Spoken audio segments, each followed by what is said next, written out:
আজকে আমি নিয়ে চলে এসেছি পঞ্চম শ্রেণীর 89 পাতার গুরুত্বপূর্ণ অঙ্ক, যেগুলো পরীক্ষাতে আসবেই।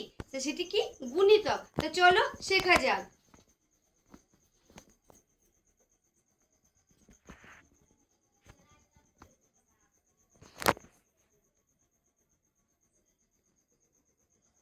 গুণিতক নির্ণয়। ধরো 2 আর 3 এর গুণিতক করতে হবে। দুটি সাধারণ গুণিতক, দুটি সাধারণ গুণিতক কি করে বার করবো? দেখো, নামটা পরে করতে হবে। তা 2 ঘরের নাম তো সবাই জানে।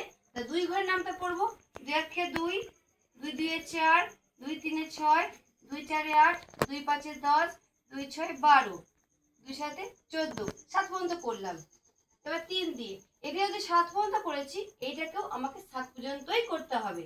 তাহলে 3 একে 3, 3 2 6, 3 3 9, 3 4 12, 3 5 15, 3 6 18, 3 7 21। এবার 7 পর্যন্ত করেছি, যদি না মেলে আমাকে আরো করতে হবে। তো দেখি এটা মিলছে কিনা। তা দেখো, 6 6 মিলেছে, আর কি মিলেছে? 12 12। তাহলে দুটি বলে যেহেতু আমি আর করব না, তাহলে এটাই উত্তর হবে। অতএব